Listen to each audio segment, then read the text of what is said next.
olha, uma calorosa salva de palmas à mesa aqui, doutor Torquato, presidente Temer e o nosso querido Vicente Greco. Esse é um encontro para a gente debater um pouco do tema que não nos aflige, porque a política, para nós, ela não deve, não pode, e nesta casa jamais será criminalizada, porque ela faz parte dos ingredientes que faz com que nós, cidadãos, evoluamos. Então, esse encontro é para a gente ouvir. Quero agradecer ao Ronaldo, ao Maurício Mateus, que organizaram esse encontro, os secretários que estão aqui presentes, alguns alunos da FAAP e amigos. Então, eu vou direto ao tema, porque nós viemos ouvi-los. A proposta que nós inauguramos aqui é que cada um fale 5 minutos, vamos debatendo, e depois a gente abre algumas perguntas. Então, para boas-vindas, eu vou passar a palavra primeiro, então, para o doutor Vicente Greco. E vamos abrindo o tema, e o presidente Temer vai em seguida, e o ministro Torquato abrindo o debate. Com a palavra, então, doutor Vicente Greco. Excelentíssimo senhor presidente, porque uma vez presidente, sempre presidente, e professor, doutor Michel Temer,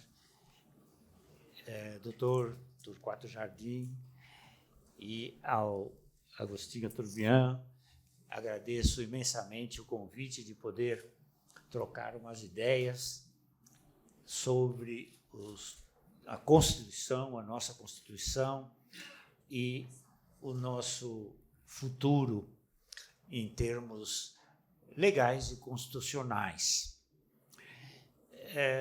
Eu vou iniciar por um tema que está na pauta, que é a reforma tributária, para dizer que é muito difícil fazer uma reforma tributária no Brasil, porque a Constituição, que era necessária naquela época, e não vamos questionar o momento em que ela foi editada, a nossa Constituição estabeleceu muitas competências concorrentes e competências comuns, União, Estado e município. Então, nós não sabemos exatamente qual é a atribuição do município, do Estado e da União no que concerne à saúde, no que concerne à educação, no que concerne ao meio ambiente e outra série de necessidades públicas. Ora, essa falta de definição de atribuições torna dificílimo dizer o que a cada uma das entidades federativas precisa para as suas atribuições constitucionais. Então, o que cada unidade reivindica? O que ela precisa. Mas o que ela precisa segundo a sua realidade local, não por um preceito constitucional, que diga, compete ao município fazer o ensino X, compete ao Estado fazer o ensino Y. Então, e nós sabemos que o bolo é pequeno. Então, no fatiamento do bolo, nós temos uma série de reivindicações federativas fundadas, por exemplo, num município que tem universidade ou tem faculdade. Será que é a atribuição do município? Ele pode ter, claro, não há dúvida nenhuma, isso é ótimo para o ensino, mas isso não estaria numa atribuição constitucional. E aqui eu tenho que também fazer uma recapitulação do meu passado municipalista, de que parece que o município, na reforma que está aí, ele foi mais ou menos esquecido, assim, ele vai ficar com uma sobra, parece. Mas, na verdade, o município é a única entidade federativa que realmente é concreta.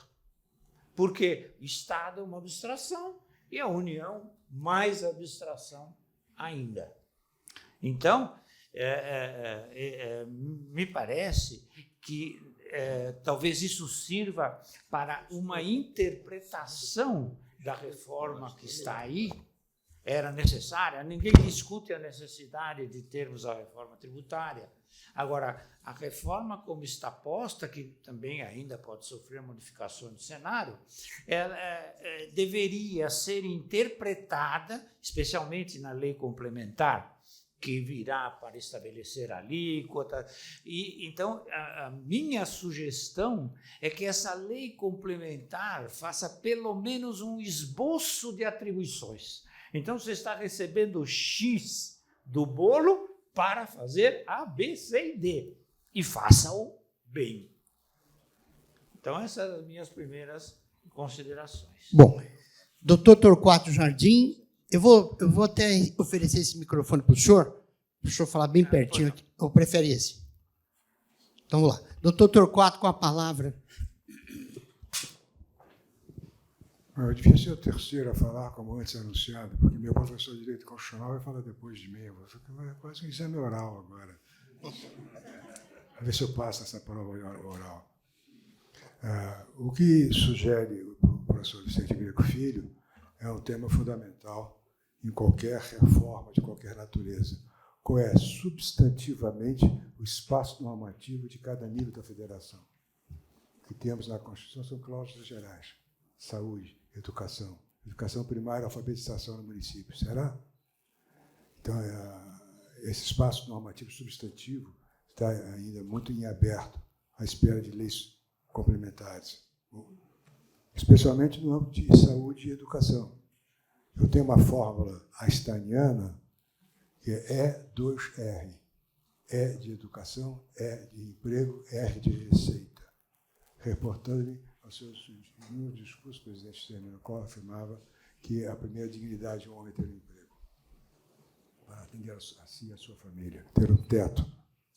Então, se a alfabetização é competência do município, se o primeiro emprego é no município, porque o município é a única unidade federativa real na qual vivemos, é fundamental saber que tipo de educação caberá ao município.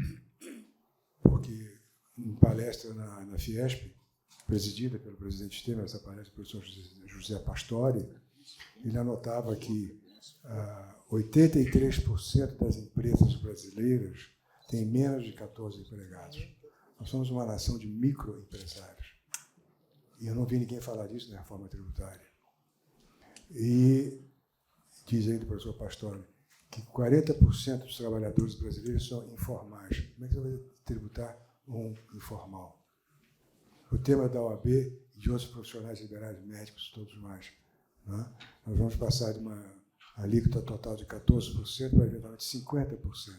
É o convite a pessoas físicas, desaparece a pessoa jurídica PJ do profissional liberal. Então, qual é o espaço normativo, seguindo o que o professor Greco disse, que vai substantivamente dizer ao município o que ele deve fazer, em educação, por exemplo. Né? Segundo o professor Pastore, nos próximos 7 anos, o mundo terá que requalificar 1 bilhão de trabalhadores. 1 bilhão de trabalhadores em 7 anos, com a revolução digital e tudo mais. Então, não só, professor Greco, dizer com clareza o que é o espaço substantivo do município, mas também o que será ensinado na primeira infância. A grande deficiência no Brasil é o quê? Matemática, física, química e biologia. Todas as reformas da modernidade começam na matemática, física, química e biologia. Depois é que vem a filosofia, que vem o cinema e a literatura. Os grandes saltos tecnológicos que marcam a civilização humana, o elo perdido do Homo erectus para o Homo sapiens, tem a ver com tecnologia, com a percepção dos espaços de tecnologia. E, para concluir a primeira intervenção, outro grande desafio na reforma tributária é presumir possível a uniformidade na diversidade. Não sei quantas reformas são possíveis dentro da reforma tributária única para o espaço da União, porque IPTU. Quantos municípios no Brasil podem cobrar IPTU? Metade do Brasil é palhoça, é favela, é barraco. IPTU? Quantos municípios do Brasil têm capacidade de montar a máquina administrativa para cobrar e executar cobrança de impostos, com tudo que precisa de avaliador jurídico, econômico, tudo mais? Então, não só a reforma tributária, mas qualquer reforma, o desafio brutal para o Brasil é pretender a uniformidade na diversidade. Não há a comparar. Não há a comparar. Então, eu fico por aqui. Tem 2 páginas de anotações depois da nossa parte. Bom, eu vou fazer a pergunta. O presidente passou no teste ou não? Está aprovado. Está aprovado. Uma salva de palmas ao doutor Torquato. Uma salva de palmas ao doutor Vicente Greco. Presidente, a palavra é sua para essas considerações iniciais, depois a gente vai abrir para um debate. Muito bem, eu quero cumprimentar o professor Vicente Greco, meu velho amigo Torquato Jardim, o Xi, a todos, né? E dizer, é interessante, você falou em exame oral, eu me lembro do Geraldo Taliba, nos tempos que havia exame oral na PUC, eu era assistente na época, muitíssimos anos atrás, né? E o aluno sentava-se e dizia, você já leu aquele livro do Montesquieu, um Espírito das Leis, um livro pequenininho, verde? Ah, li, sim, senhor. Está reprovado, é grande e vermelho. Bom, mas muito rapidamente, eu quero dizer o seguinte, interessante, eu estou vendo que o tema é mais ou menos reforma tributária, etc. Né? Nesse primeiro bloco. Pois não.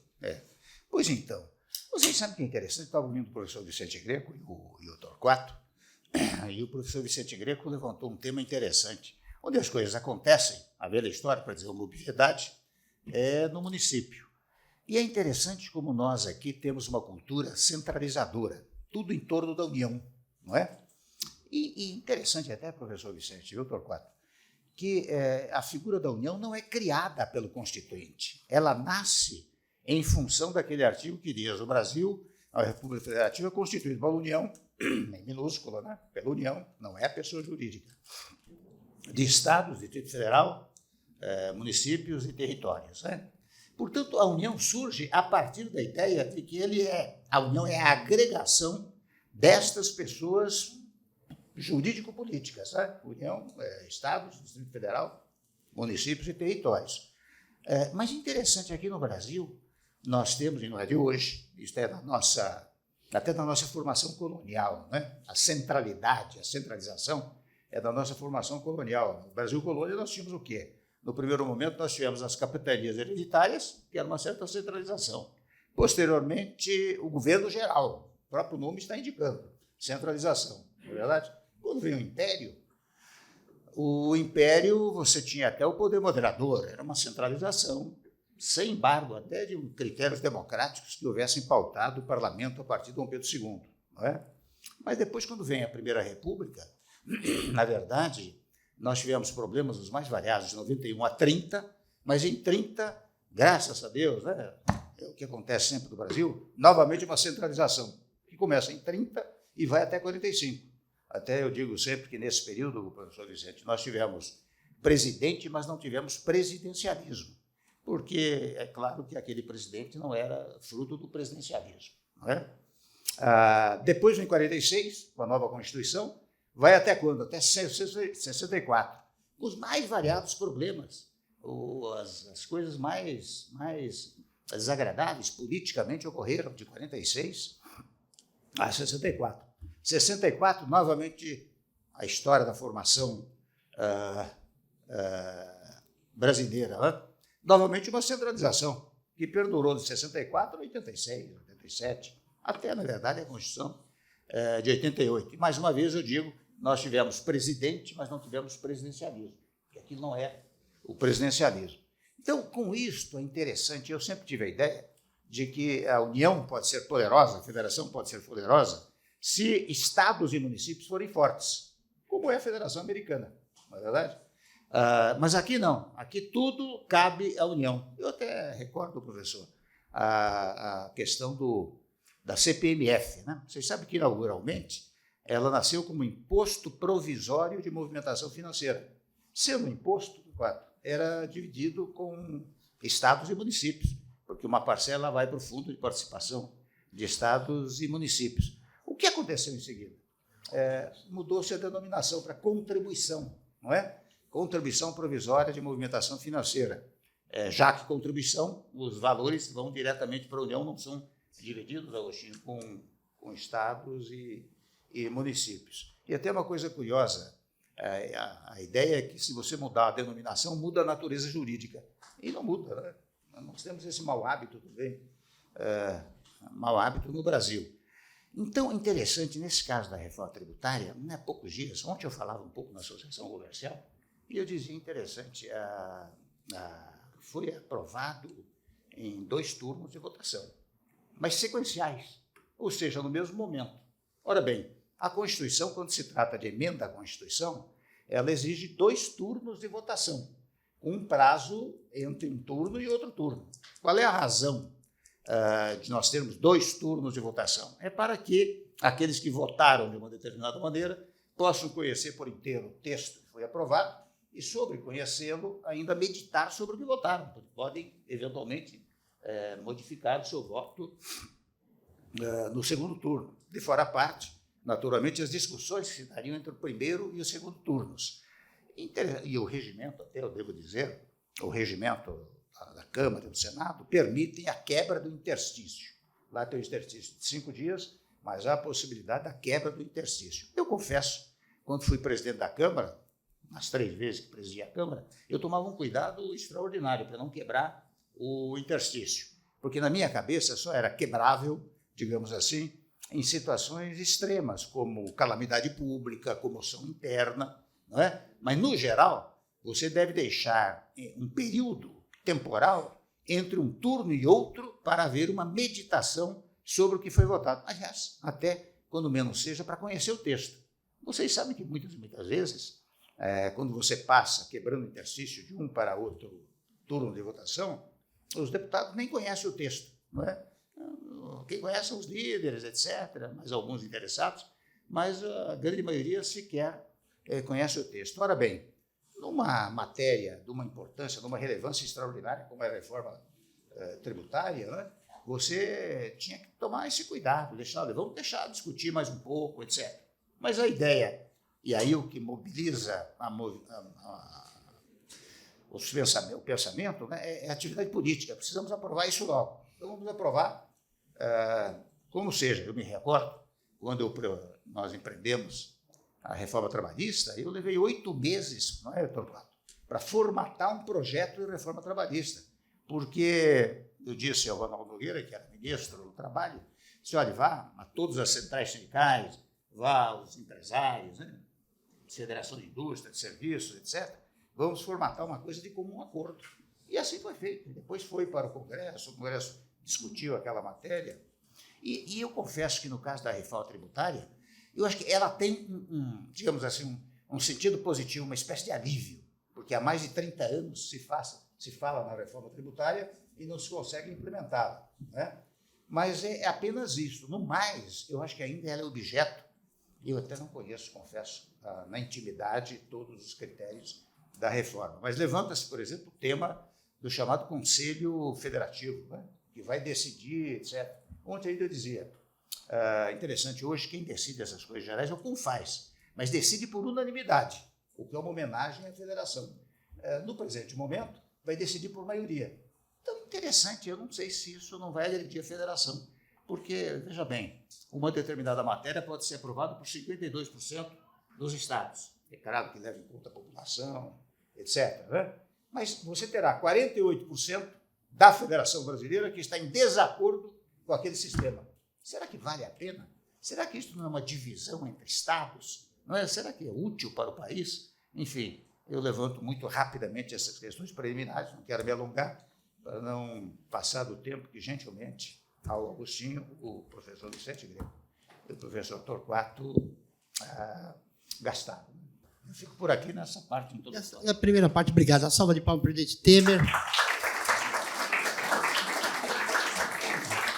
O presidente Temer, sempre com essa elegância, essa leveza, com a profundidade de conhecimento, enriquece muito a nossa manhã. E enriqueceu o país no período que foi presidente e com toda uma carreira. A gente tem o orgulho, presidente, de dizer que, como pacificador, não sobrou para ninguém. O senhor foi o presidente pacificador dentro, durante e depois do seu mandato. Mais uma salva de palmas que ele merece. Ele merece. Nós já vamos abrir para perguntas da plateia. O é o Agostinho que reconhece. Reconhece que eles têm medo de reconhecer, essa é a verdade. Mas não importa. As melhores páginas da história republicana do país estão lá guardadinhas para o senhor, sem nenhuma rasura. Então, agora vamos para uma provocação. A provocação é a seguinte: 35 anos de Constituição funcionando.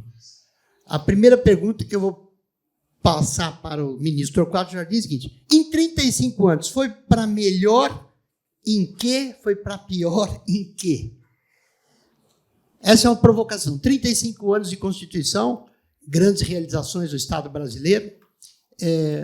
Aonde nós evoluímos com essa Constituição, para onde ela está nos levando, aonde ela nos segura, por força de ter sido uma Constituição feita com os modos que todos conhecem, não vou entrar no detalhe aqui. Então, a palavra e o desafio aqui para o ministro Torquato Jardim. Eu acho que a experiência é rara. Não há na história republicana um período tão longo de estabilidade constitucional. Uma Constituição que foi possível em 88, mas que já nasceu aberta a adaptações e evoluções, no número de emendas aprovadas, no número de emendas em debate. Ela foi forte bastante para resolver 3 momentos de crise institucional muito sérias, 2 impeachments presidenciais e o último 8 de janeiro, que está sob investigação. Em momento algum houve dúvida de que haveria o império da Constituição. Então, 3, 4 testes muito marcantes na vitalidade da Constituição. O negativo, eu sou, nessa perspectiva da estabilidade normativa, um otimista.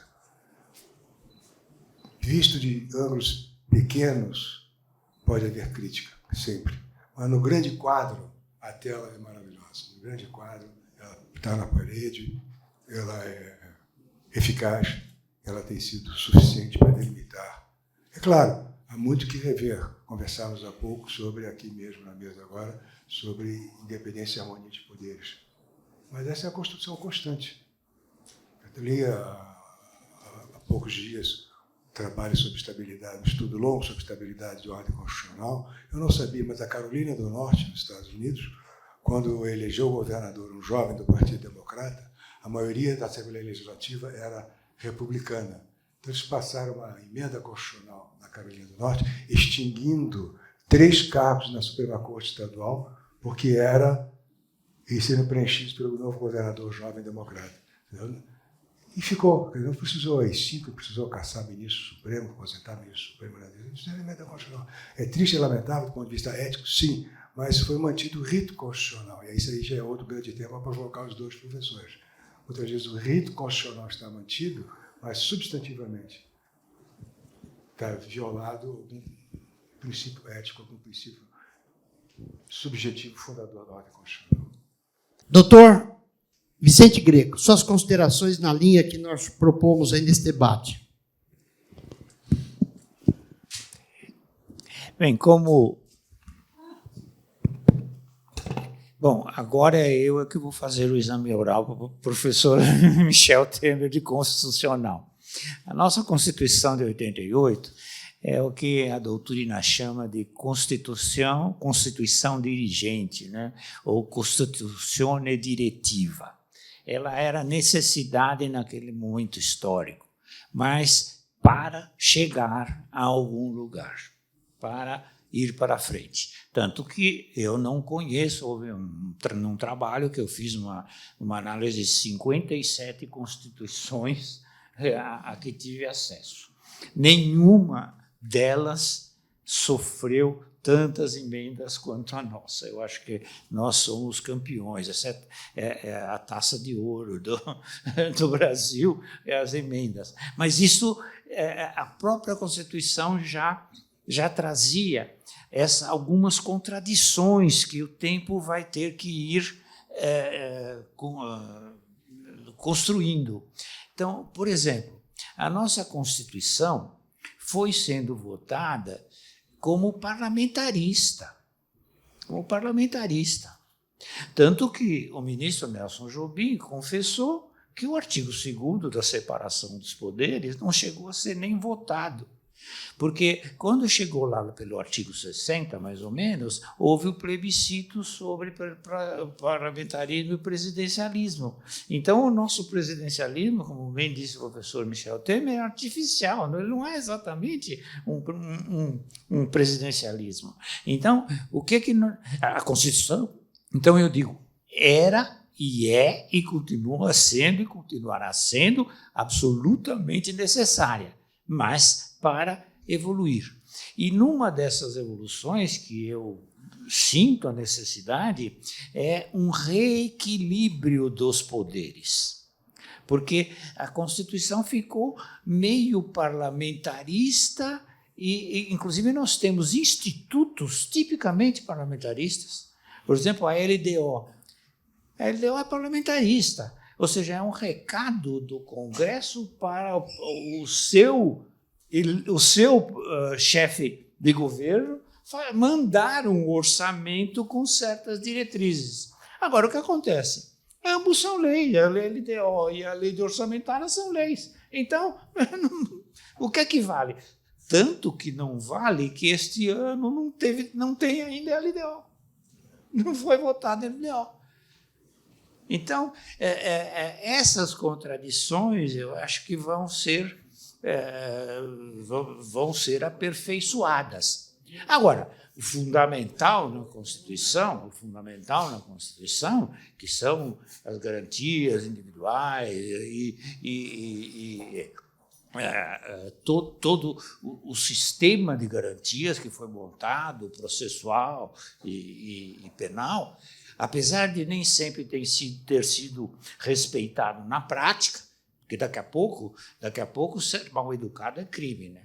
Tudo se resolve no direito penal, tudo se resolve pelo direito penal. Mas isso não é lei que resolve, é um problema cultural. Então, nós vamos ter que evoluir na Constituição, porque nós vamos ter que nos evoluir. Então, é um problema cultural brasileiro de ir resolvendo as coisas de afogadilho sem uma meditação mais profunda sobre o que nós queremos ser e o que é que nós queremos ser do nosso Brasil, o que nós queremos do nosso Brasil. Muito bem. Presidente? Olha, interessante. Aliás, uma primeira consideração que eu faço é a seguinte: o professor Greco tem razão. Houve uma emenda, aliás, houve um pré-projeto, que era o pré-projeto parlamentarista, que a Constituinte não levou em conta, resolveu partir do ponto zero, né? Mas trouxe elementos do parlamentarismo. Por exemplo, a medida provisória ela é compatível com o regime parlamentarista, mas incompatível com o regime presidencialista. Interessante, eu me recordo dessas discussões, viu, Agostinho? Eu fui constituinte, né? E trouxe a ideia da medida provisória da Constituição italiana, que é um sistema parlamentar de governo, mas lá está dito o seguinte: em caso de urgência e necessidade, etc., né, o governo poderá, sob sua responsabilidade, é o que diz a Constituição italiana, editar medidas provisórias, não é? Em caso de urgência e relevância. Ora, aqui no Brasil, nós adotamos a medida provisória e a grande discussão na época é que ela substituiria o decreto-lei, portanto, era muito menos gravoso, né, gravosa do que o decreto-lei. Mas, no jeitinho brasileiro, o que se tirou foi esse sob sua responsabilidade, porque lá no sistema parlamentar, o que é responsabilidade, dizia a Constituição italiana? É responsabilidade política. Então, se o gabinete editar medidas provisórias que não sejam aprovadas, há uma responsabilização política que pode demandar até levar à queda do governo, não é? Aqui nós tiramos o sob sua responsabilidade, tanto que nos primeiros tempos a medida provisória era editada frequentemente, né? Num dado momento que se resolveu restringir o caso da medida provisória. E houve até um momento, conta esse episódio, em que, sendo eu presidente da Câmara dos Deputados, e vejam como a Constituição é uma coisa preciosa, né?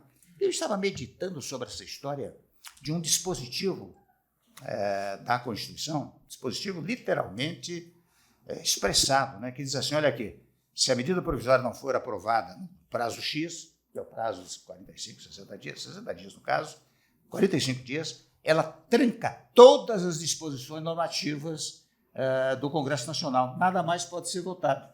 Eu aqui comigo pensei interessante, eu presidente da Câmara, vou dar uma interpretação sistêmica a essa regra. E qual é a interpretação sistêmica?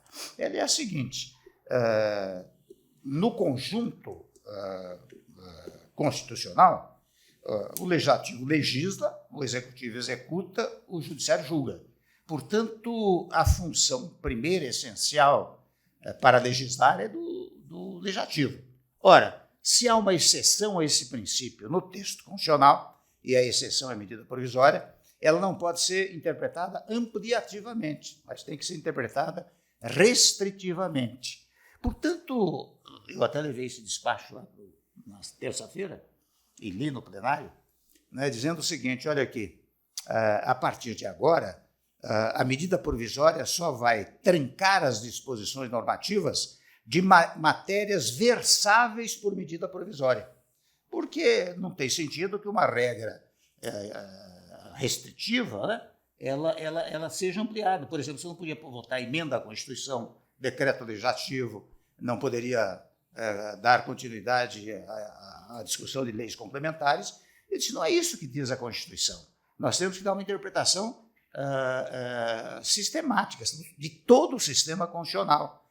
Portanto, a partir de agora, disse eu, só trancará a pauta daquelas matérias versáveis por medida provisória. Até mesmo no tocante à lei ordinária, havia matérias de lei tributária e outras tantas coisas que não poderiam ser versadas por medida provisória. E deu-se um fato curioso. Viu? Sabe que tanto a oposição como a situação entraram com mandado de segurança contra a minha decisão. Mas caiu nas mãos do Celso de Mello, e o Celso de Mello deu uma verdadeira aula de direito constitucional, dizendo, olha aqui, pela primeira vez, depois de muitos anos, o Legislativo vai poder trabalhar. De modo que eu nego a liminar, etc. Né? Eu até aguardei a decisão da liminar, né, para poder aplicar o dispositivo. Esta é uma pequena introdução que eu estou fazendo, mas vou tomar a liberdade de dizer agora o seguinte, eu tenho muito apreço pela nossa Constituição.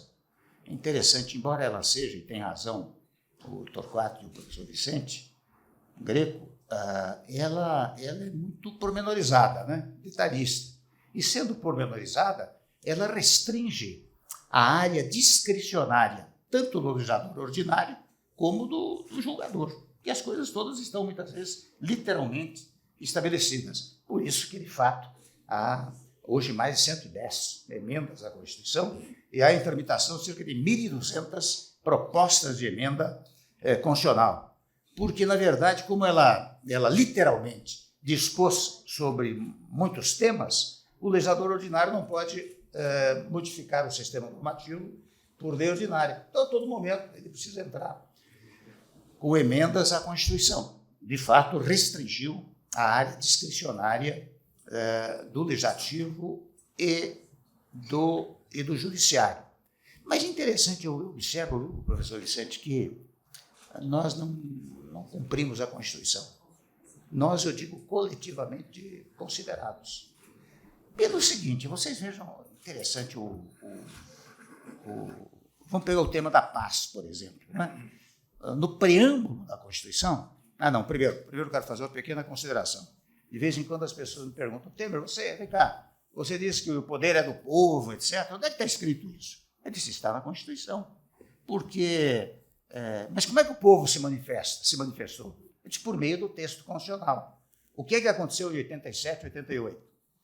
Havia 180, 190 milhões de habitantes, o povo não pôde reunir-se em praça pública para dizer como iria reconstituir o Estado brasileiro.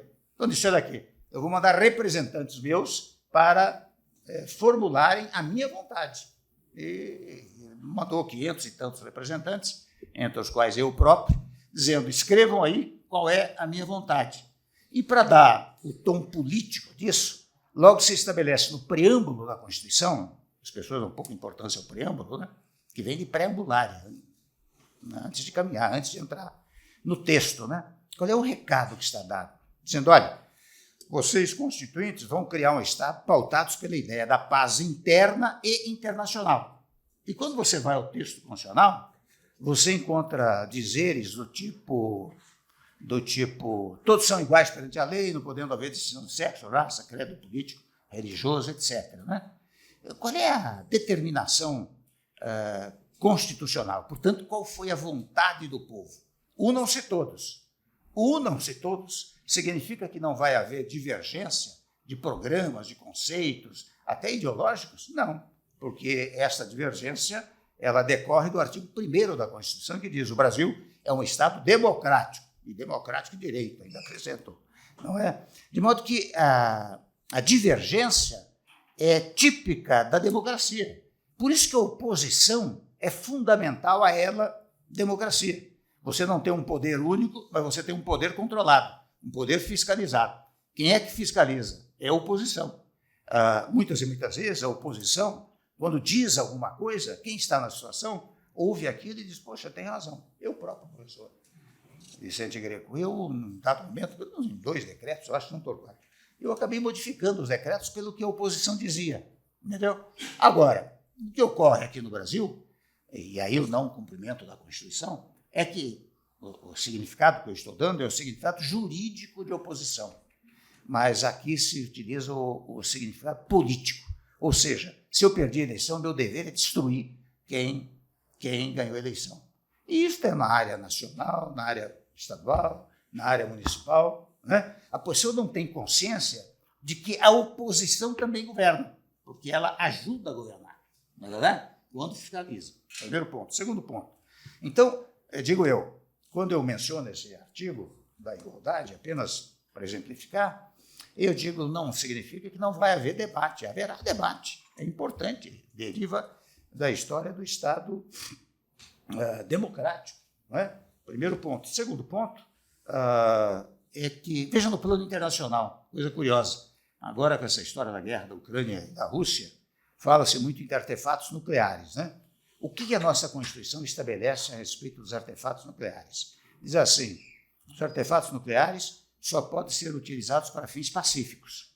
Né? E realmente aqui só se pode usar na medicina, na energia, não é? Ou seja, nada de belicosidade, nada de beligerância com os Estados estrangeiros. Até porque também lá no artigo 1º, num dos seus incisos, está dito, olha aqui, quando houver conflito externo, você tem que buscar a solução pacífica dessas controvérsias. Até eu conto um episódio muito rapidamente que eu vivi. Quando vice-presidente, eu fui uma vez à Haia, numa reunião dos países que iam assinar um novo tratado pela desnuclearização. E quando chegou a minha vez de falar, você tem 3, 4 minutos, cada país, né? Eu disse, olha, nós vamos assinar esse tratado, evidentemente, mas não precisaríamos assinar, porque nós temos na estrutura constitucional do Estado brasileiro a determinação de que artefato nuclear não pode ser utilizado para fins bélicos. Né? Interessante, logo depois suspendeu-se a sessão para o almoço e era presidente dos Estados Unidos, o presidente Obama. Ele chegou-se a mim e disse, interessante, se todos os países tivessem essa regra que o Brasil tem, nós não precisaríamos fazer essa reunião. Que coisa curiosa, isso é da nossa Constituição. Ademais disso, posso me estender mais um pouquinho? Pode.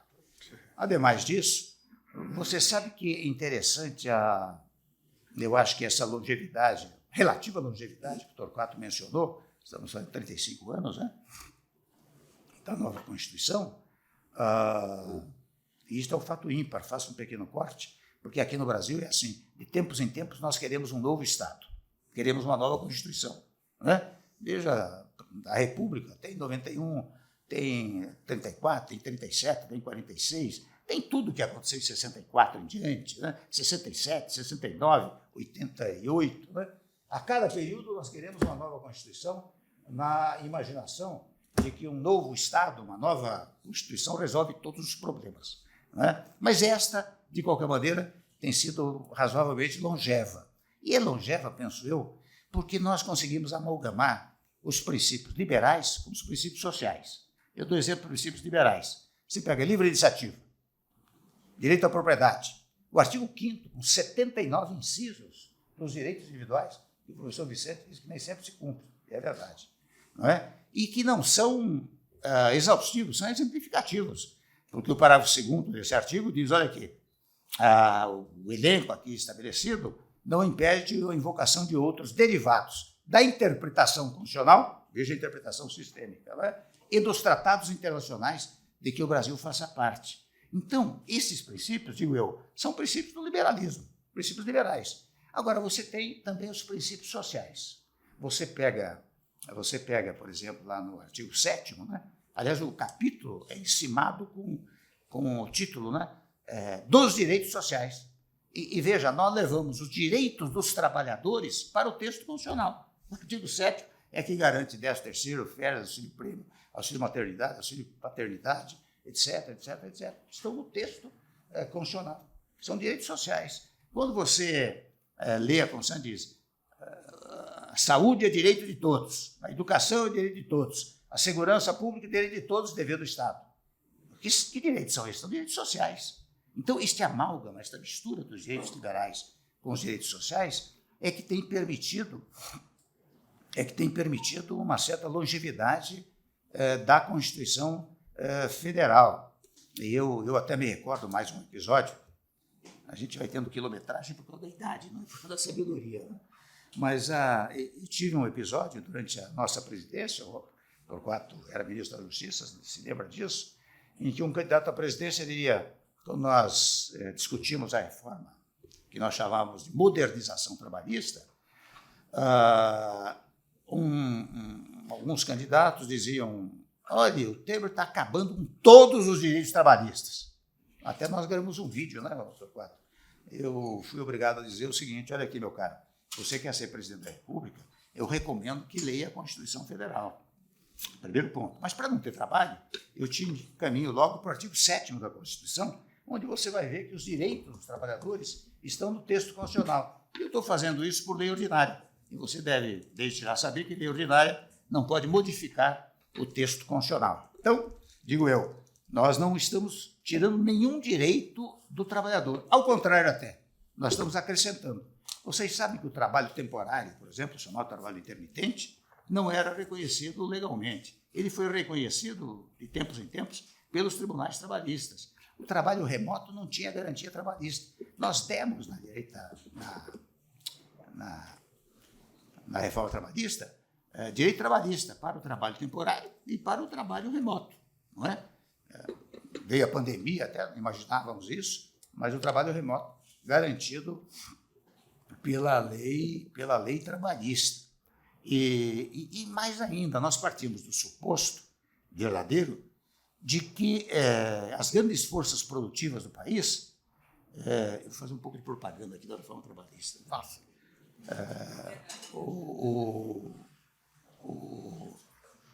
A ideia é que as grandes forças produtivas do país são empregado e empregador. Mas como nós temos um viso eleitoreiro, você veja que no Brasil a tendência é jogar empregado contra empregador e empregador contra empregado, como se fossem duas forças inimigas, quando elas devem se juntar para a prosperidade do país. Por isso que nós ao formatarmos e mandarmos o projeto da reforma trabalhista, afinal aprovado, nós fizemos exatamente uma tentativa de harmonização entre o empregado e o empregador. Não é? Você não pode jogar empregado contra empregador contra empregado. Não é? Você tem que ampliar direitos dos empregados, etc. Talvez controlar os direitos dos empregadores, mas não desarmonizá-los. Você tem que harmonizá-los, em função até deste fato que eu estou mencionando, que a Constituição é toda pautada pela ideia da pacificação, da solução pacífica de conflitos. Por isso que na reforma trabalhista, nos dias atuais, com a modernização que todos acompanham, nós previmos a hipótese do legislado, da prevalência do acordado sobre o legislado. Quer dizer, se os sindicatos de trabalhadores e de empregadores acordarem uma coisa, isso pode prevalecer sobre o legislado. Muito bem. Aliás, eu digo com muita franqueza, desde que o governo atual assumiu, eu reconheço, é legítimo isso, né? Que também aqui há um outro fato, eu falei da oposição, mas outro fato grave no Brasil é o seguinte, quando um governo assume, se ele não for na mesma linha, ele quer destruir o que o governo anterior fez. malefício para o país, não é? Malefício para o país. Eu, quando assumi, mantive Bolsa Família, mantive todas as conquistas que, convenhamos, cada presidente, no seu momento histórico, tem um papel determinado no país. E aqui a tendência é dizer que o outro é herança maldita. Tudo é assim, né? Você não prestigia os atos, digamos, importantes que cada um realizou. Pois muito bem. Neste momento, eu vejo, logo que o governo assumiu, eu disse, nós vamos revogar a reforma trabalhista. Então, agora eu falava com um repórter que me perguntava, ele disse, passou-se um período de 8 meses, qual foi a revogação de um dispositivo, de um artigo, de um parágrafo da reforma trabalhista? Nenhum. Apenas, neste momento, e honestamente, é isso que se deveria dizer logo no início, nós queremos restabelecer o chamado imposto sindical. E até há um projeto agora para restabelecer o imposto sindical, ao invés de um dia de trabalho, 3 ou 4 dias de trabalho, pelo restabelecimento do imposto sindical. Mas não se modificou uma linha sequer da reforma trabalhista. Não é? Por quê? Porque outra coisa essencial da democracia, e é o que a Constituição estabelece, é o diálogo. Diálogo com o Congresso Nacional e diálogo com a sociedade. Quando nós mandamos a reforma trabalhista, falaram 4 representantes dos empregados e 4 representantes dos empregadores. Foi isso que vocês perceberam que, e olha, mexer em direito de trabalho é mexer em vespeiro, mexer em previdência social é mexer em vespeiro. Nós fizemos tudo isso mediante diálogo, houve uma greve de trabalhadores por causa da reforma trabalhista e de empregadores, não é verdade? Então, por que é que eu estou dizendo tudo isso? Porque, claro que isso demandaria uma análise muito mais longa de todo o texto constitucional, mas eu acho que, sem embargo, desta redução da discricionariedade do legislador e do julgador, o fato é que a nossa Constituição ainda tem permitido a aplicação de preceitos fruto desta conjugação das regras sociais com as regras liberais. Uma salva de palmas, uma aula magna.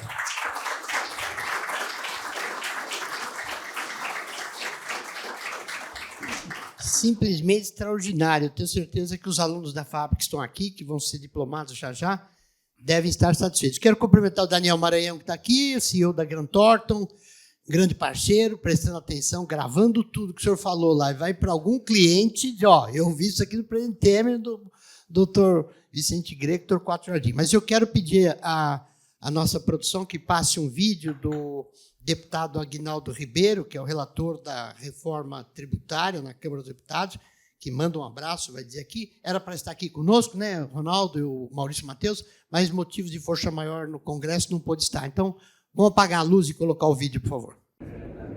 Eu queria dizer da nossa satisfação de ter recebido o convite do escritório Greco Filho e não pude estar aí presencialmente, mas estou aqui mandando essa mensagem, parabenizando pelo evento, cumprimentando o nosso presidente Michel Temer, que sem dúvida nenhuma foi um presidente que nos orgulhou a todos nós, sobretudo nas reformas estruturantes do nosso país. Também cumprimentar o nosso sempre ministro Torquato e dizer da nossa satisfação, de podermos ver que o país, presidente, continua avançando nas reformas. Nós conseguimos agora o feito histórico, que foi aprovar na Câmara dos Deputados a reforma tributária. Já havíamos aprovado, inclusive, a reforma trabalhista, no governo do presidente Michel Temer. Depois aprovamos a reforma da Previdência e agora estamos aguardando que o Senado Federal delibere sobre a reforma tributária para que possamos, se Deus quiser, ao fim do ano, promulgar a emenda constitucional. Eu estou muito animado com o país. Nós temos a convicção de que, mudando de fato as estruturas que nós precisamos avançar, reformar para melhorar, nós vamos fazer, sim, um país cada vez melhor. E eu aqui aproveito para desejar a todos os senhores um excelente evento, me colocando à disposição para continuarmos esse debate. Forte abraço a todos. Vou pedir licença à mesa para a gente. Nós temos aqui uma função. Eu vou ter que me levantar, pedir licença para o Temer para levantar um pouquinho. A gente gosta de fazer uma coisa, presidente, que é assim: é preciso reconhecer aquelas pessoas que às vezes abre mão da família, o senhor que teve ocupação pública por tanto tempo, trabalha pela sociedade, faz um empenho extraordinário e, às vezes, sai da posição e não é aplaudido. E essa casa tem esse princípio. Então, eu queria promover aqui um reconhecimento, um abraço, um muito obrigado, um aplauso a esses 2 secretários de Estado que estão aqui, Flávio Amari. Por favor, Flávio Amari, venha cá receber das mãos do presidente Temer um diploma de muito obrigado por tudo que você fez como secretário da Habitação do governo do Estado de São Paulo. Uma salva de palmas para esse gigante, Flávio Amari.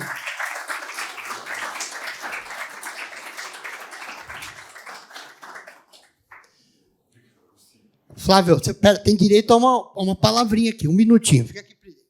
Só um agradecimento a você, Agostinho, pela sua gentileza e um abraço especial ao nosso presidente, que cada dia que passa, presidente Temer, a gente sente mais saudades do teu trabalho, mas o teu legado, o teu trabalho, tudo que você fez, não como presidente só, toda a sua vida pública, muito orgulho para mim poder dizer que sou seu amigo. Muito obrigado como brasileiro.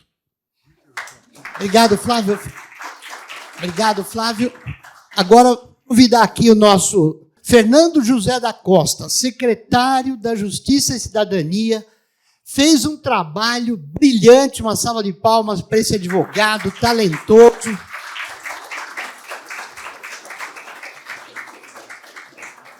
Trabalho brilhante na Secretaria da Justiça e Cidadania, no governo do governador João Dória, trazendo uma modificação de relacionamento, uma mudança na posição de uma secretaria que sofre com orçamento, com problemas danados.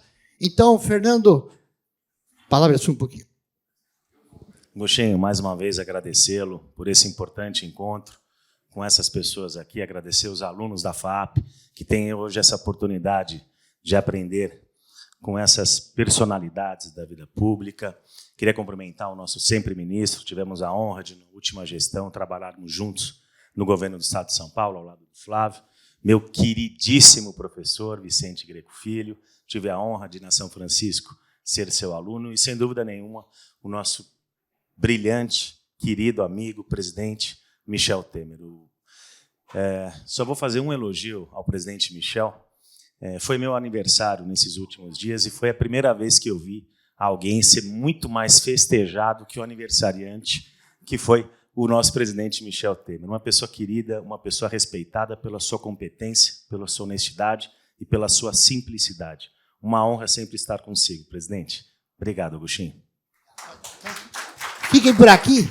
Eu vou pedir para vocês ficarem aqui do lado, presidente, porque o Fernando José da Costa está assumindo, Rubens Ranum, a Faculdade de Direito da FAAP. Então, a responsabilidade não para, viu, Olímpio?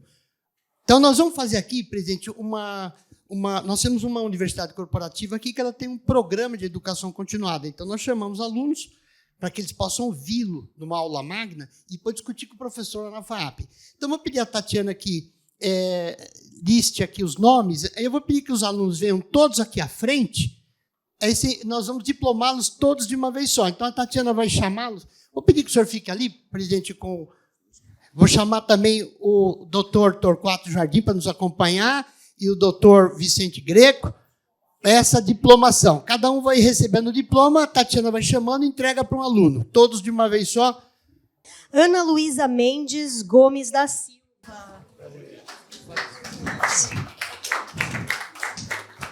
Caroline do Espírito Santo Pazano Dias. Gabriel Marinho Barbosa.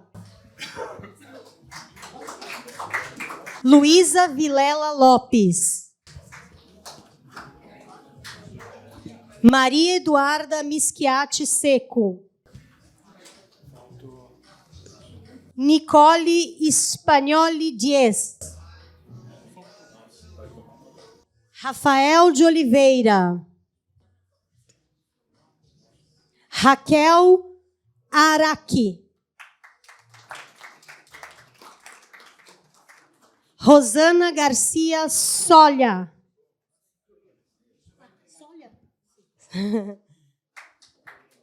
Bruno Paiva Magor de Moraes. Darlan Bósio. Gustavo Aloy Roque. Marcela Piso dos Santos. Não tem. Matheus Augusto de Frias Cardoso. Rafael Aires Baire Campos Marcília. E Rafael Vieira Barbosa. Uma salva de palmas a esses alunos da FAAP. Bom, agradecer ao presidente Temer, ao Dr. Torquato Jardim, ao Dr. Vicente Greco. Nós temos agora o seguinte. Nós temos os nossos 10 minutos de encerramento, porque isso não é uma palestra, é uma conversa com experts. Então, agora nós temos, abrindo o painel para perguntas, peço a gentileza que fale o nome e a pergunta rapidamente. Muito bom dia, presidente Temer. Queria entregar o meu distintivo de 70 anos da AMB em homenagem à sua conduta desde o tempo do deputado. Eu fui de Temer, que era o homem mais bonito que tinha na Faculdade de Direito. Nós andávamos e as mulheres quase caindo da janela, de tão lindo que ele era. E ele falou, meu irmão vai ser deputado federal. E o senhor foi constituinte, esteve conosco, e hoje nós temos um judiciário independente, um Ministério Público independente, um país diferente. Eu, Araldo, éramos 2 moleques, nós sentávamos do seu lado e o senhor nos ajudou a corrigir o capítulo do Judiciário e do Ministério Público. E eu falava com o Araldo Dalpozo que aquilo que o senhor fez pela gente virou um tratado. E devemos isso à sua experiência, à sua sabedoria. Ouvi 2 jovens, eu, o Araldo, que era o presidente do Ministério Público, e eu, ajudante do professor Odir Porto, botamos no seu colo, no meio da votação, o senhor falou, pode deixar que eu corrijo. E hoje nós temos judiciário independente, magistratura independente, presidente, graças à sua humildade como jovem constituinte, que foi arquiteto dessa construção. Agradeço também ao professor Vicente Greco, nosso mestre, ao professor Torquato Jardim, ao Agostinho Turbian, que me concede essa oportunidade. Não é bem uma pergunta, é mais um reconhecimento ex-corte, viu?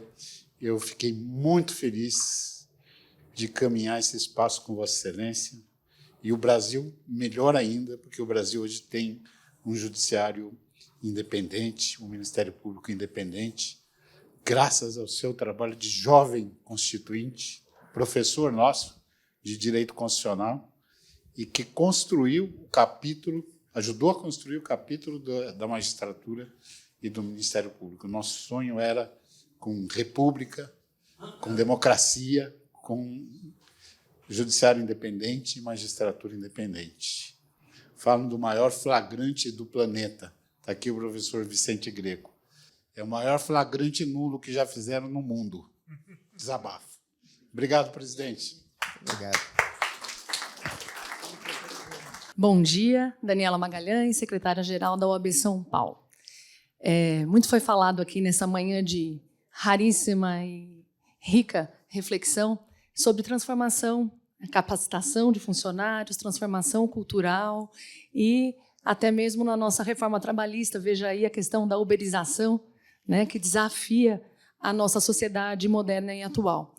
O Agostinho fez aqui uma brincadeira, né, que nós valorizamos os políticos, né, e aqui nós temos políticos e advogados, ou seja, vocês têm 2 problemas, né, de crítica, de serem políticos e de serem advogados também, e juristas na essência.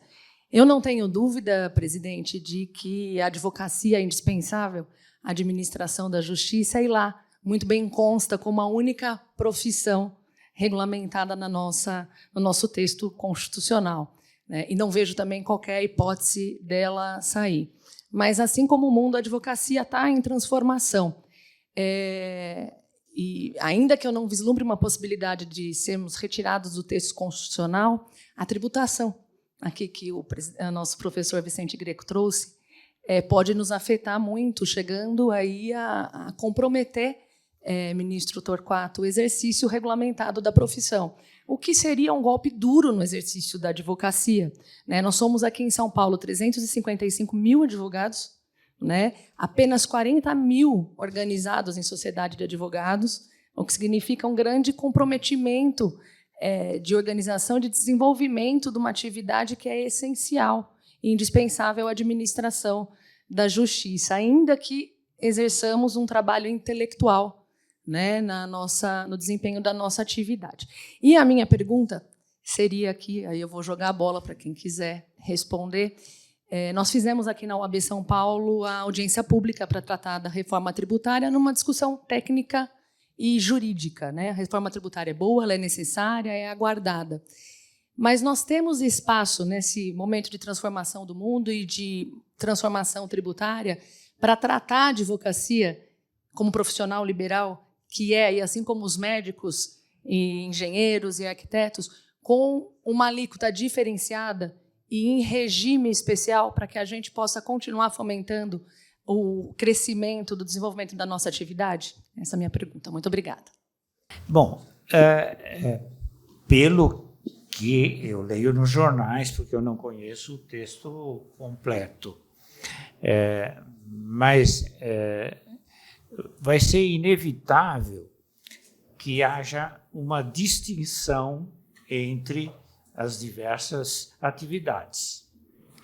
E aí é uma questão de luta pelo próprio espaço, né? E em termos de alíquota e outras, estamos dependendo da proposta de lei complementar. Aí, então, é que os interessados, porque eu sou, como disse o presidente Michel Temer, eu sou absolutamente favorável à dialética. Eu acho que é no confronto de ideias de entidades reivindicatórias que se pode chegar a uma razoável vivência democrática. Então, os advogados devem lutar para a preservação da viabilidade da sua função, tendo em vista a sua importância. Os médicos devem fazer o mesmo no que se refere à importância ligada à saúde. Os engenheiros e arquitetos devem também fazer isso. E desse amálgama de divergências, acredito que a gente possa chegar pacificamente a uma razoável distribuição dos encargos. Eu tenho muita dificuldade de discutir reforma tributária, porque, como está posto, mais parece um diálogo de experts. Linguagem técnica, conceitos técnicos, abstrações teóricas que o contribuinte não compreende. Eu acho muito difícil discutir a justiça e a adequação de uma reforma tributária sem discutir o tamanho do Estado. A reforma tributária tem uma função básica, financiar o Estado, que nos representa para ordenar a paz social, a harmonia social. Quanto é que custa esse aparato? Sem saber o quanto custa esse aparato, como saber o que tributar, a quem tributar, o quanto tributar? Essa é a grande pergunta que eu me faço. Como o professor Greco disse logo na abertura de sua primeira fala, se não está clara qual é a competência substantiva do município, como saber quanto de receita tributária precisa o município? E assim sucessivamente os estados e a União. Ninguém discute, por exemplo, que hoje 35% do PIB, o Jornal Estado de São Paulo tem um estudo sobre isso 3 dias atrás, 35% do PIB do Brasil para pagar o Estado, gasto estatal, gasto público. O que é que sobra de massa salarial? Ora, como lembrou o professor Pastore, 40% dos trabalhadores do Brasil são informais. 40%. Nós temos 1/3 da população brasileira vivendo às custas de programas sociais, 70 milhões de brasileiros. Então, que massa vai ser tributada? Para mim, a pergunta é essa. Não se tem claramente o que deve fazer o município, o que deve fazer o Estado, para ser cobrado de cada qual. Então, essa, para mim, é a grande pergunta. O que vai expandir o setor, já que construir essa harmonia que o professor Temer aqui descreveu, de princípios liberais e princípios sociais, deixar mais claro quanto dos benefícios sociais que são intangíveis não devem ser restringidos, não é? Será financiado pelo setor privado e quanto será financiado pelo setor público. Para você saber qual é o tamanho do Estado. Não tem cabimento para o setor privado, o empregado CLT, que é uma minoria de contribuintes, ter como maior aposentadoria conta redonda de R$6.000. A minoria consegue R$6.000. Enquanto no setor público federal a aposentadoria média é superior a R$15.000. Essas disparidades são brutais. Quem é que paga esse delta X? Somos nós, contribuintes. Então, aumentar a carga tributária em cima do profissional liberal, a que título? Se você não sabe a que se destina. Nós não sabemos se eu me lembro quando eu estava estudando fora, eu tinha um colega da Dinamarca, e conversávamos sobre esse tema. Isso já faz 45 anos. E ele disse, eu pago 75%. Aí os latino-americanos, como 75% de imposto de renda? O brasileirinho esperto. Você também não paga nada depois. Não, claro que não. Da creche ao doutorado, meu filho tem tudo pago. Aí você topa ser dinamarquês. Eu topo. Não é? Porque eu tenho 25%, ele dinamarquês tem 25% da sua receita para entretenimento. Então, muito brevemente, eu acho que essa é a interrogação que deve anteceder a reforma tributária. Qual é o tamanho do Estado para fazer o quê? Consequentemente, qual receita ele precisa? Bom, o professor Vicente Greco e o ministro Torquato já deram a resposta, mas eu quero dizer brevíssimas palavras. Primeiro, agradecer ao desembargador Calandra, né? Interessante como é a história, né? Vocês sabem que o Calandra, o desembargador Calandra e o Araldo Dalpozo, né, iam muito ao meu gabinete. Era uma espécie de sede da magistratura e do Ministério Público e da advocacia. O 183 também foi me levado pela Ordem dos Advogados do Brasil, né? De São Paulo, de São Paulo. E interessante, quando eu vi o Calandra lá, eu disse, um dia eu quero ser como o Calandra, com essa delicadeza, com essa gentileza. Mas ele aqui veio e me denunciou, né, quando disse, você era um jovem constituinte, né? Ainda bem, né? Mas eu vi o Calandra, eu quero agradecer muitíssimo a sua delicadeza, que tem sido reiterada, repetidamente, você pratica os mesmos gestos. Quero agradecer essa gentileza. E a doutora Daniela, da OAB, eu acho fundamental uma palavra forte como a sua para defender os interesses da classe dos advogados, não é? Porque realmente eu tenho ouvido muitas queixas referentemente à tributação sobre os serviços, não é? Tributação sobre os serviços. E para dizer uma palavra de homenagem aos advogados, é interessante que nós outros da classe jurídica, né, nós temos muita vocação para a vida pública, porque temos vocação para a democracia, e por uma razão singela. Vocês vejam, a primeira coisa que um advogado recebe é uma contestação, né, para dizer que está errado. O juiz mesmo, quando dá a sentença de primeiro grau, vem um data vênia no recurso e está tudo errado. O Ministério Público, quando se manifesta, de igual maneira, a contestação dos advogados. O delegado, quando conclui o inquérito, recebe as reprimendas, digamos, jurídicas, né, do advogado. Portanto, nós estamos acostumados com a contestação. E a democracia interessante é o regime da contestação, da controvérsia, da contrariedade, né? Por isso que nós, viu, doutora, nós da área jurídica em geral, não digo apenas advogados, nós somos muito vocacionados para a carreira, para a vida pública, porque nós estamos acostumados com a contestação, não é? E, de fato, a senhora tem muita razão. Acho que a OAB já está se movimentando nessa questão dos serviços. Haverá ainda, não é, professor Vicente, muita modificação lá no Senado ainda, não é? Vai voltar à Câmara. Ou seja, a reforma tributária, de fora parte, ela prever ela tem uma previsão de entrar em vigor lá em 2026, 27, né? 26, 27, para produzir efeitos em 33. Eu, para o meu paladar político, eu gostaria, e se me fosse possível, se tivesse mais tempo, nós, depois de fazermos trabalhista, previdência, reforma do ensino médio, recuperar estatais, diminuir a inflação, diminuir os juros, né? Eu teria ido para o sistema da simplificação tributária, porque o que mais os empresários, os produtores, na verdade, reclamam é da burocracia tributária. Aliás, nós viajávamos muito pelo exterior, eu e o Torquato, e nós ouvíamos muito isso. Era a questão trabalhista e a questão da burocracia tributária, né? Mas o fato é que temos que ter esperança nesse debate interno que se faz no Congresso Nacional, que o Senado faça as modificações que julguem necessárias, portanto, continua a discussão, volta para a Câmara, novas discussões, nós teremos oportunidade de muito debate ainda referentemente à reforma tributária. E, no particular, quero cumprimentá-la por ter trazido aqui ao auditório uma preocupação legítima da OAB, né? Muito bom.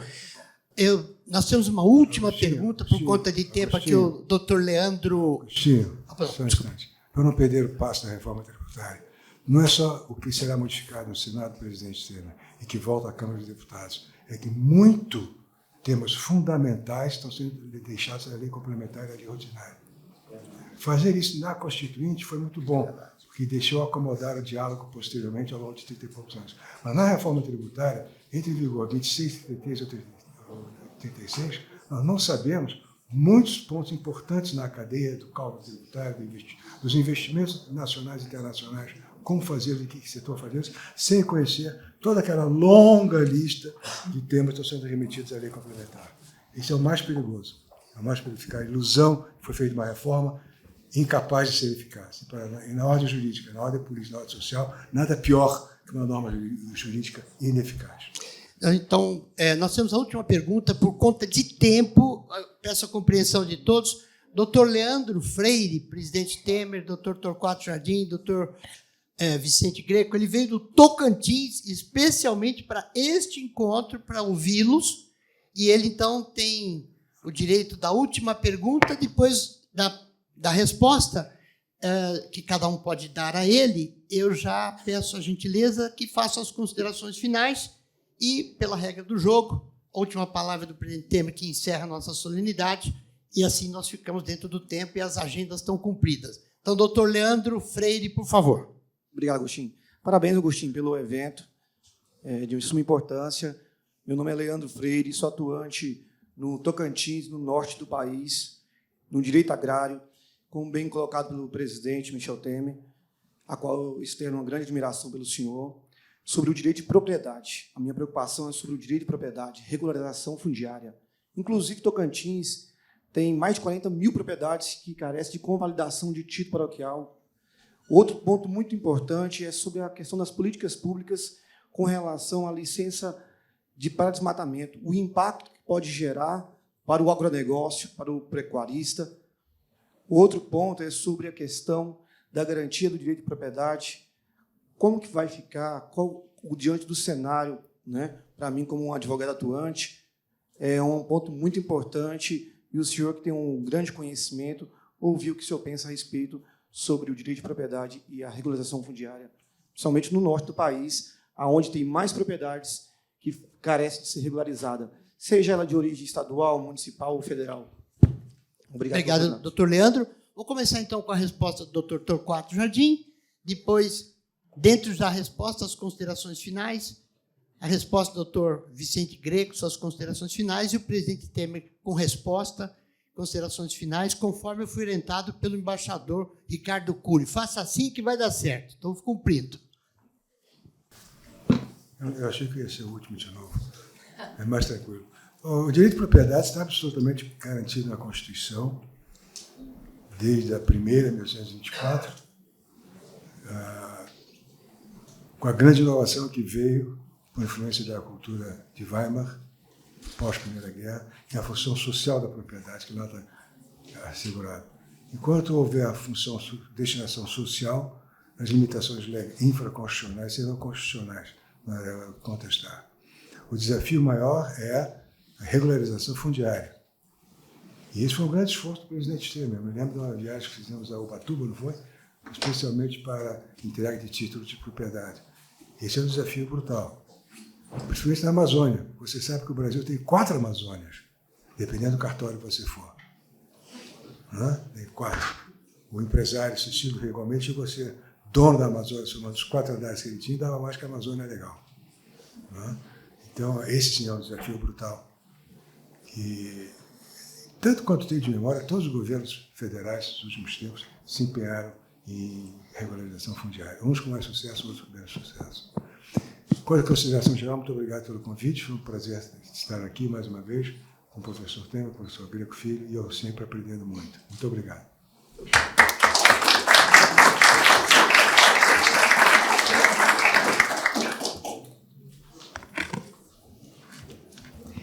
Bom, eu vou responder, não respondendo.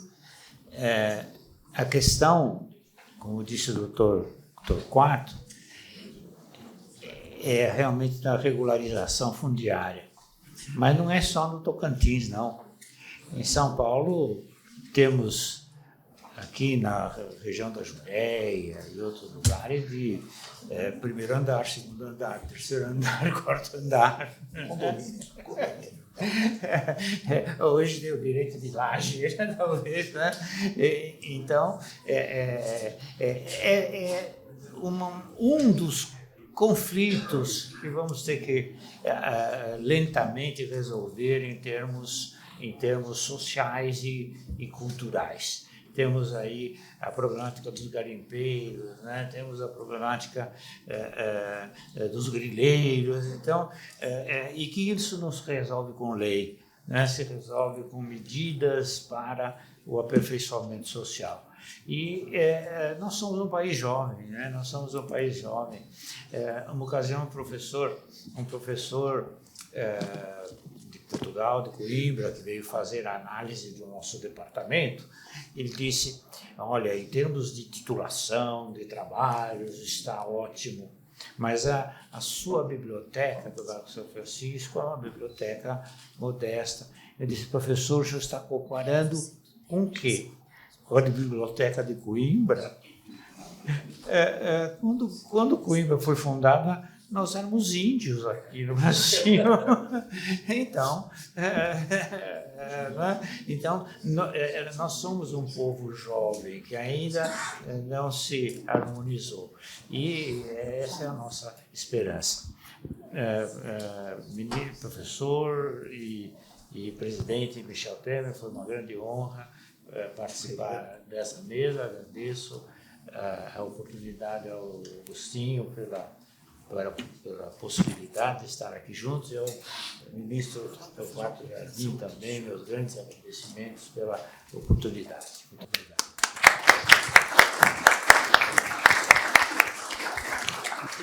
Doutor Flávio Amer vai fazer uma consideração. Só um breve depoimento, Agostinho, 30 segundos. Eu era presidente do Secov, o presidente Temer estava no tema da regularização fundiária e foi feita, presidente, a Lei 13.465. E como secretário da Habitação que fui, e o Fernando Zé da Costa também, fez menos do que eu na regularização, mas fez bastante o Fernando na regularização. Brincadeiras à parte, mas nós fizemos muito na regularização fundiária no estado de São Paulo. A Secretaria da Habitação na área urbana e a Secretaria de Justiça na área rural, graças à lei feita pelo presidente Temer 13.465, que deu um rito muito mais célere ao processo de regularização dos imóveis aqui do estado de São Paulo. Obrigado, presidente. Presidente, as suas considerações finais, depois o senhor vai, o doutor Torquato Jardim, doutor Vicente Greco e o senhor vão ser diplomados pelas nossas convidadas que estão aqui, Janaína Lima, a doutora Heloísa Arruda e a doutora Daniela Magalhães, que vai entregar aos senhores um diploma de agradecimento. Então, a palavra do senhor. E antes de encerrar, com muito custo, foi um trabalho tirar a entrevista do Dr. Vicente Greco para entrar na nossa revista, e ele disse que daria a entrevista com uma condição. Eu não quero ser capa. Eu falei, então não quero a entrevista também.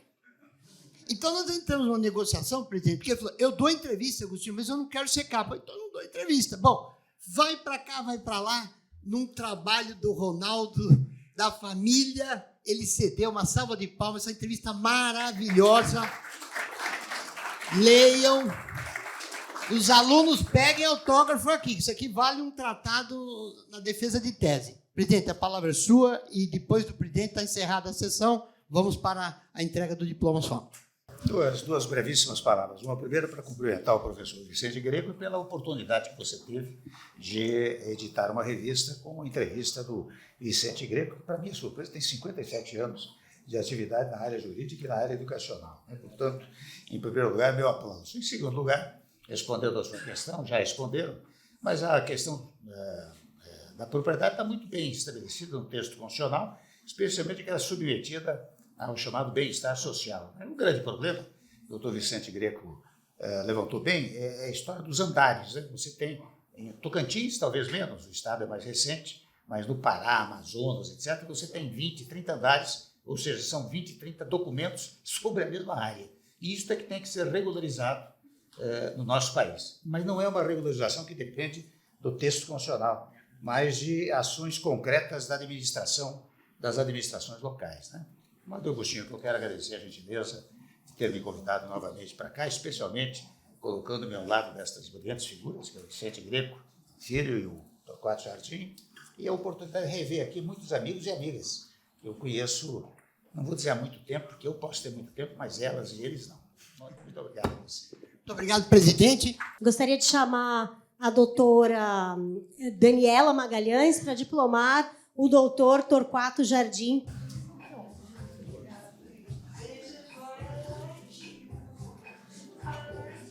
Gostaria de convidar a doutora Heloísa Arruda para diplomar o nosso querido doutor Vicente Greco.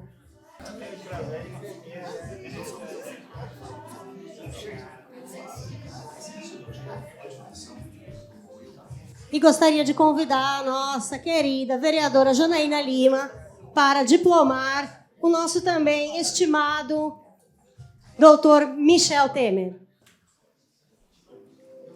Aproveito o momento para agradecer a presença de todos, agradecer a presença em peso das mulheres, principalmente das mulheres do GCSM Mulher. É um prazer tê-las conosco. Peço que leiam as nossas revistas no nosso site www.thewinners.com.br, nas bancas digitais, no nosso app de forma gratuita. Novamente, quem quiser receber a revista, é só conversar com a Cristiane, que está aqui conosco, que nós entregamos a revista presencialmente para vocês. Mais uma vez, um prazer tê-los conosco. Desejo a todos um excelente dia. Muito obrigada.